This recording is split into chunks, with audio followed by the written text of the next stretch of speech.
సర్వమంగళ మాంగళ్యే శివే సర్వార్థ సాధకే శరణ్యే త్రయంబకే దేవి శ్రీ నారాయణీ నమోస్తుతే. అన్నపూర్ణే సదాపూర్ణే శంకర ప్రాణవల్లభే జ్ఞాన వైరాగ్య సిద్ధిర్థం భిక్షాందేహి చ పార్వతి. ఓం గురువే సర్వలోకానాం విషజే భవరోగిణాం నిధయే సర్వ విద్యానాం దక్షిణామూర్తి నమః. గురుభ్యో నమః. హరి ఓం. అందరికీ శ్రీ పరాభవనామ నూతన సంవత్సర ఉగాది శుభాకాంక్షలు.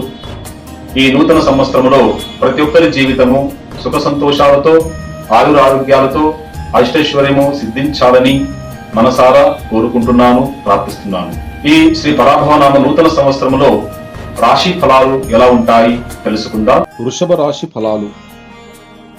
ఆదాయం 5, వ్యయం 14, రాజ్యపూజ్యం 5, అవమానం 4.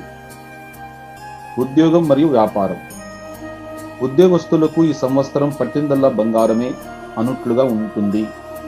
ముఖ్యంగా లాభస్థానంలో శని ఉండడం వల్ల ఆఫీసులో మీ మాటకు విలువ పెరుగుతుంది. మీ కష్టానికి పై అధికారుల నుండి తగిన గుర్తింపు లభిస్తుంది. డిసెంబర్ 6 వరకు 10వ ఇంట ఉన్న రాహువు మీకు ఊహించని స్థానచలనం లేదా ప్రమోషన్ కలిగించే అవకాశం ఉంది. వ్యాపార రంగంలో ఉన్నవారు పెట్టుబడుల విషయంలో సానుకూల ఫలితాలు చూస్తారు.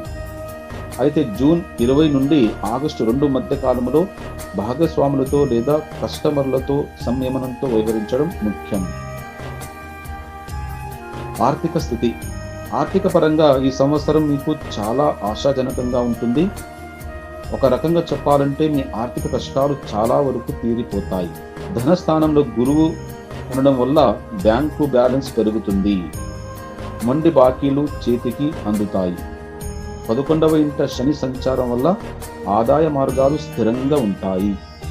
గృహోపకరణాలు, ఆస్తులు కొనుగోలు చేయడానికి ఈ సంవత్సరం అనుకూలం. కుటుంబం మరియు వ్యక్తిగత జీవితం. కుటుంబ బాధ్యతలు సమర్థంగా నిర్వహిస్తారు, సమర్థవంతంగా పరిపాలిస్తారు. ఆప్యాయతలు పెరుగుతాయి, శుభకార్యాలు, చర్చలు జరుగుతాయి. తల్లిగారి ఆరోగ్య విషయంలో జాగ్రత్త వహించాలి. ఆస్తి పంపకాల విషయంలో కూడా జాగ్రత్తగా వ్యవహరించాలి. ప్రశాంతంగా మాట్లాడుకుంటే సర్దుకుపోతాయి. శుభవార్త వినే అవకాశము. సంతానం కోసం ఎదురు చూస్తున్న వారికి శుభ ఫలితాలు రావచ్చు. ఆరోగ్యం. మీ ఆరోగ్యం ఈ సంవత్సరం చాలా వరకు బాగుంటుంది. శారీరకంగా, మానసికంగా ఉల్లాసంతో ఉంటారు. పరాభవనామ సంవత్సరంలో వృషభ రాశి వారికి పరిహారాలు. దుర్గాదేవి ఆరాధన. ప్రతి మంగళవారం దుర్గాదేవి ఆలయంలో ఎర్రటి పూలతో పూజ చేయండి, మంచి ఫలితాలు వస్తాయి. సుబ్రహ్మణ్య స్వామి పూజ మంగళవారము చేయడము, ఆలయ దర్శనం చేసుకోవడం చాలా మంచిది.